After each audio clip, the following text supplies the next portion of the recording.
It's Dr. Aman Arora going to speak on multimodality treatment for carcinoma rectum. Good morning, everybody. I'll be discussing the multimodality treatment of rectal cancer. Surgeon is not the only person who is involved in the management of patient with rectal cancer. He has to collaborate with various other modalities like radiologist, medical oncologist, pathologist, radiotherapist, and the stomach care nurse also. If we see the history of treatment of rectal cancer, in 90s, first of all, the adjuvant chemoradiation was shown to improve both local control and the overall survival. And it was declared the standard of care in stage 2 and stage 3 rectal cancer.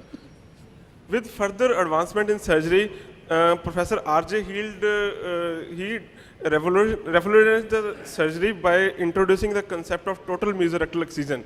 And he has shown that with good quality surgeries, the local recurrence at even a 10-year follow-up, they were equal to giving adjuvant therapy.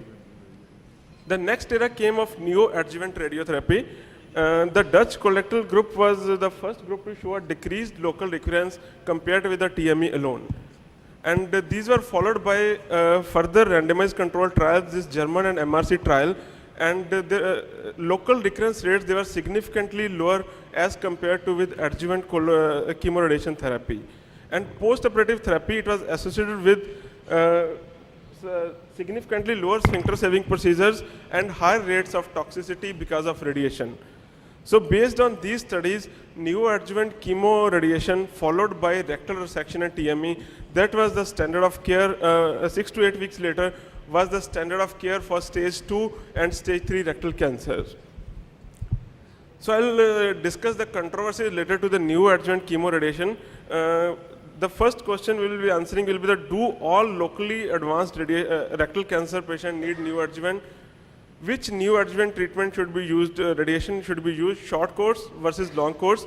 What should be the optimum waiting time after completion of chemoradiation therapy? Around 1/3 of patients have been shown to have a pathological complete response after neoadjuvant therapy. So which should surgery be recommended for these patients? And finally, after neoadjuvant, which are the group of patients who needs adjuvant therapy? So first of all, coming to the first question, do all patients with stage 2 and 3, they need chemoradiation? It has been shown that there is no additional benefits for node-negative disease patients as compared to TME alone. And radiotherapy in these patients, it's associated with anastomotic leak, lot of dysfunction related to genitourinary and fecal incontinence.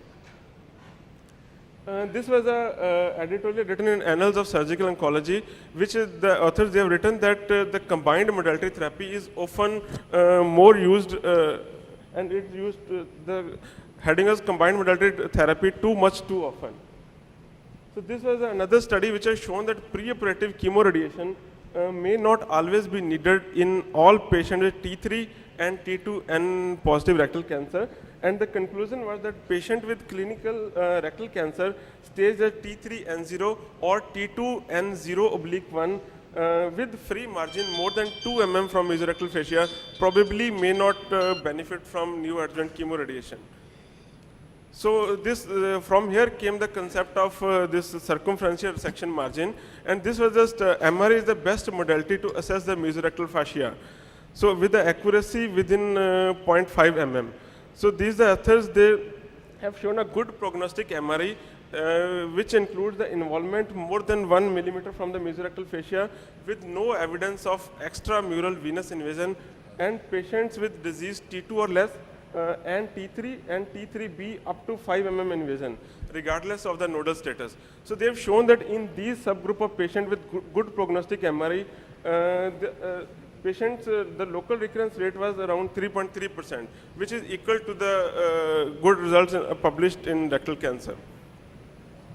There was another concept that it was observed that patients who underwent chemotherapy alone in stage 4 rectal cancer, they also had a response of primary tumor to chemotherapy. So it was planned that maybe that radiation can be avoided in some patients. And it was also observed that the consolidation chemotherapy after chemo radiation therapy prior to surgery may increase the rate of complete response.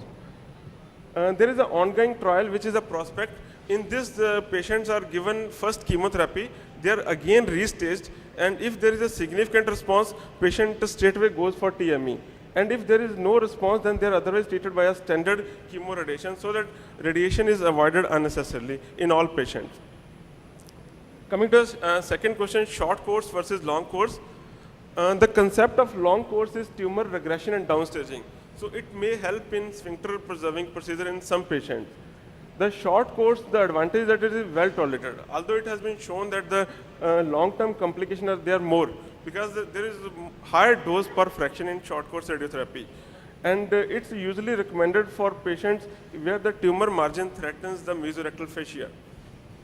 This was the first polished trial, which was a randomized trial including 316 patients, and it was shown that the rates of sphincter preservation, they were similar, and there was no significant difference in local recurrence, disease-free survival, or overall survival. The only significant difference was that the rate of complete response was higher in long course compared to short course. This was another trial which was this TROG group. They have also shown that maybe the long course was benefit more for in reducing the local recurrence, especially for distal tumor. Otherwise, it could not change the survival. There was no survival benefit. What should be the optimum waiting time? Leon, this trial was the first randomized trial which divided patient into a long duration versus short duration, which was within 2 weeks. Patient with long duration, they have a significantly higher pathological complete response, and there was no difference in morbidity, local recurrence, and survival. In another study in Annals of Surgical Oncology, it has been shown that an interval more than 7 weeks, it was associated with higher pathological complete response, decreased local recurrence, and improved disease-free survival, and a trend towards a longer overall survival. And they did a multivariate analysis, and the interval between the completion of chemoradiation therapy and the surgery was an independent predictor for detecting pathological complete response and the disease-free survival. Dutch surgical colorectal audit, this was also done in 1593 patients. They also concluded that the highest response rate, highest incidence of complete response was seen in the interval between 15 to 16 weeks. And rectal resection more than 12 weeks after completion of combined modality therapy, the patient had significantly earlier disease state and decreased risk of lymph node metastasis. This was shown by Haber-Gamma, which from Sao Paulo, Brazil. Do patients with pathological complete response need surgery? Up to 30% of patients after neoadjuvant chemoradiation therapy have been shown to have pathological complete response. And these are the patients who have got low local recurrence rate, low rate of distant metastasis, and a better 5-year overall and disease-free survival. So the Haber-Gamma group from Brazil, they were the first to publish their experience with 71 patients with clinical complete response. And at a mean follow-up of 57 months, they have shown that endoluminal recurrence rate was 2.8%. which was good as compared to the other around 3 to 4% with overall with rectal cancer. There was no pelvic recurrence, and the disease-free survival and overall survival are 192%. The similar results were further shown by other studies also. And this formed the basis for selective non-operative management. This was a systematic review of 14 articles, including 650 patients, which was published in BGS with the critical appraisal of wait and see approach in rectal cancer. And they have recommended that this wait and watch strategy may be proposed in some patients with clinical complete response. Although there was a lot of limitation to this analysis because it was 6 articles out of these were from one center only from Brazil. What are the various concerns regarding selective non-operative management? The most important is that the assessment of tumor response to combined modality therapy is very challenging because there is a lot of fibrosis and inflammation related to radiation. And the clinical correlation between a clinical complete response and the pathological complete response is very poor. As has been shown in this study, where around 488 patients with locally advanced rectal cancer, they were treated with the combined modality therapy followed by rectal resection. The incidence of clinical response was 19%, whereas the incidence of pathological response was just 10%. And more than 75% of patients, they had residual cancer in the surgical specimen with nodal mets in around 18% of cases. This full thickness local excision as a biopsy has also been recommended by some authors, and they have recommended that they have shown that in patient with T0 and 1 disease, the incidence is just 0 to 2%, while it is high in T2 and T3 patient. So maybe this group of patient needs surgery. And this formed the basis of transanal excision as a staging biopsy, and then depending on whether what staging we find, either a wait and watch policy or TME. But however, the drawbacks are there are lack of lymphadenectomy, and there is a high risk of APR as salvage surgery in patients who were performed TME after initial transanal excision. So till further evidence is available, rectal resection with TME is the standard of care, even in patient with clinical complete response. And a wait and watch strategy can be recommended in clinical trial in a very highly selected group of patients or in patients who are medically unfit to undergo radical surgery. Final question, which patient need adjuvant therapy?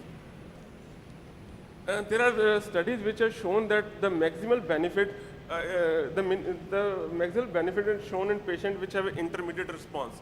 Adjuvant therapy is not beneficial in patients who have a complete response or who have a poor or minimal response. Yeah. The same study, this study I has think also last minute. shown the similar results. If we see the practice parameter published in disease of colon rectal, they have shown that even if there is downstaging, we should recommend the pre-operative staging only. The future is obviously markers for predicting response to neoadjuvant and developing either scoring system or nomogram based on either clinical, radiological, laboratory, histopathological, or genetic risk factor.